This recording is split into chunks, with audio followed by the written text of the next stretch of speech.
Welcome back. The National Planning Commission is currently busy drafting the country's 6th National Development Plan, NDP6.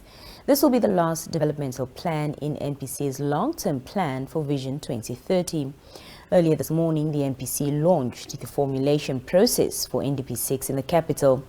On the line this evening, we have Dr. Marius Kudumo, who is a public policy researcher and a former commissioner for the National Planning Commission. Dr. Kudumo, good evening and welcome to the Daily Roundup. Good evening. Thank you very much for having me. Dr. Kudumo, the first National Development Plan, NDP5, 2017 to 2022, with its extension, had various targets. I want us to look at some of them and analyze its achievement in its, developmental goals. How are we faring, first of all, in achieving an inclusive, sustainable and equitable economic growth as per NDP5? I don't have access to the NDP5 evaluation reports to respond with authority, but looking at the desired outcomes as defined under the economic progression in NDP5, it is evident that Namibia has a long way to go in achieving inclusive, sustainable and equitable economic growth. So many of the desired outcomes as outlined have not been achieved. Therefore, it's a long way to go.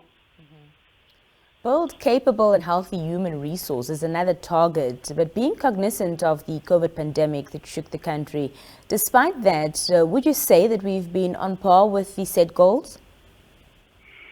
Yeah, really not at par, but we are not doing badly in terms of human resources development. And I think we need to be aware as a country that for you to build a capable and healthy human resources, you need to be intentional. In other words, you need to have plans and you need to know what exactly you want to achieve. And it should be an ongoing process considering the future and nature of work. So if we are training human resources now, those skills might not be the same in few years to come. That's why the concept of lifelong learning. So as with the first one, we still have a long way to go. When you consider the desired outcome, some of them were with regard to access to early childhood education and development, as well as pre-primary education, as well as the efficiency and effectiveness of the Namibian education system in terms of retention and completion rates. So our education system is not doing well. That's why I say, although there have been achievements, it's a long way to go. One of the desired outcome under this pillar was to reduce youth unemployment. I don't think we have attained that. So it's also an ongoing process under that one.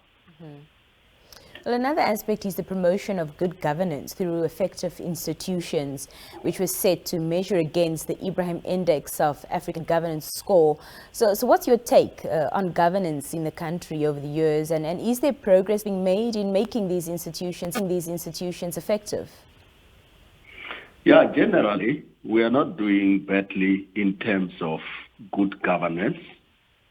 When you look, for example, at the reports of the Ibrahim that you have referred to, when you look at our media rating, we are not doing badly in terms of good governance. But obviously, issues of corruption are creeping in. I think what is important for me is to improve the effectiveness and efficiency of our institutions, including a service delivery culture. We have a long way to go. We have institutions that are functional, but we need to pay particular attention to the effectiveness and efficiency of these institutions, and we need to promote a service culture where the public is professionally served. I know there are charters in government. I know there's Nippon who's training, but still, also we need to pay attention to efficiency and effectiveness. Dr. Kudumo, I'd like to gauge your views, overall, how the country has been progressing in the implementation of NDP5. I know you said you haven't seen the success report of it, but what do you believe may have hindered its full implementation? Yeah, I think one of the factors is when we are developing these plans, we need to take the external as well as the internal factors in consideration. Because some of the reasons were in some instances why the desired outcomes were not achieved is because of external factors. You look at the drought, you look at the impact of COVID-19, but also the way how some of the data were actually used.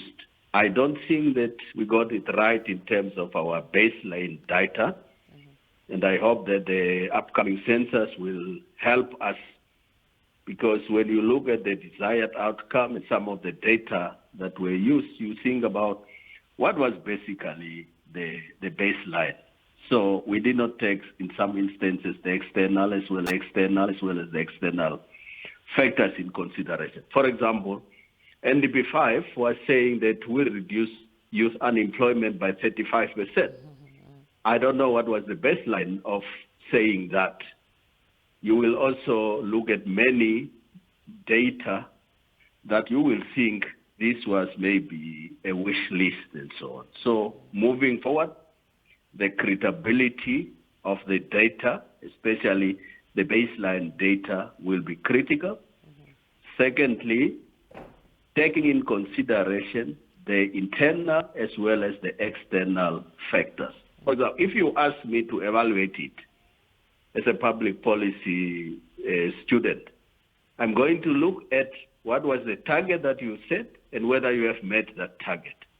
And therefore, our plans must also be flexible to take into account changing environments, so that we don't find ourselves after 5 years we have not met many of those targets, and then we look for reasons why we could not make it. So those external and internal factors must be factored in the plan, and the plan must be flexible so that it responds to changing conditions and environments.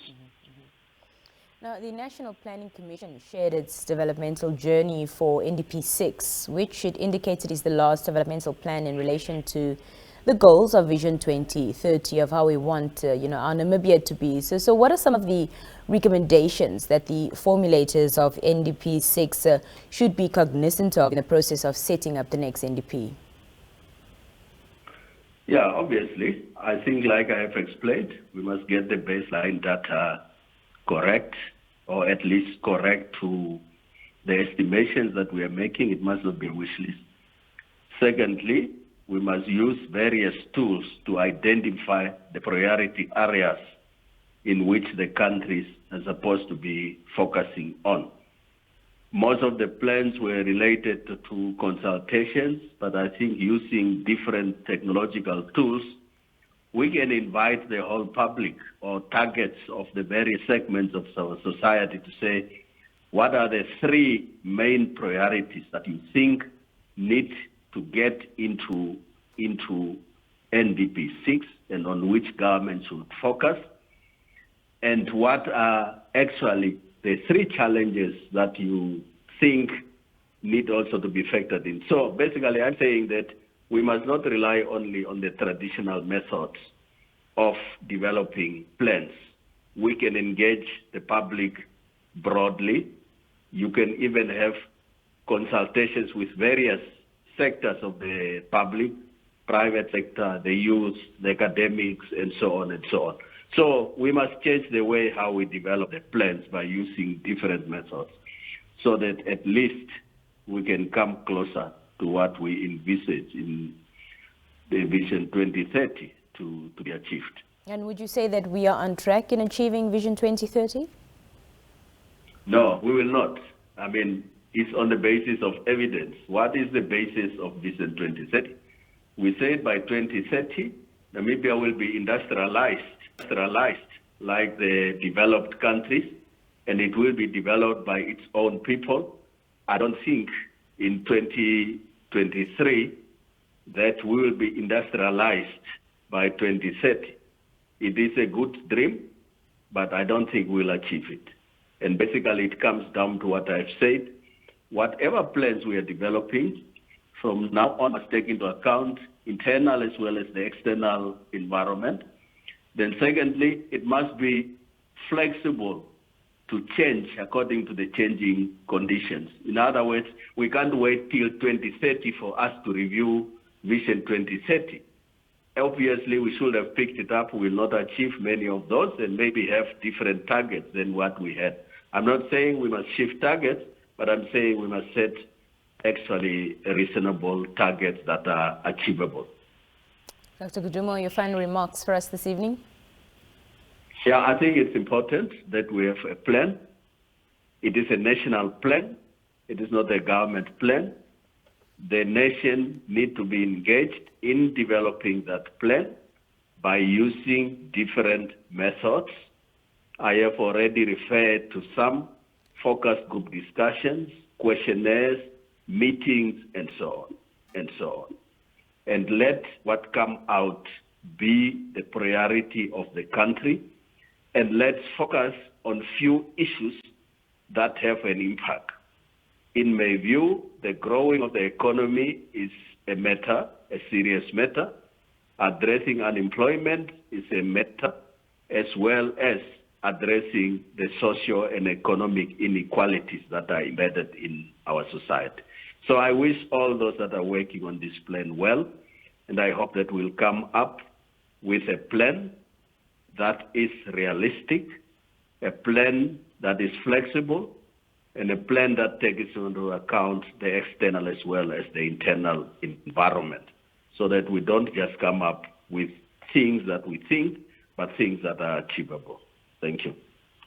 Dr. Kudumo, thank you so much for your time. Thank you for joining us. Thank you very much. Well, we go straight into our health this evening. 1 in 2 children in the world suffer from violence, which could be sexual, emotional, or physical.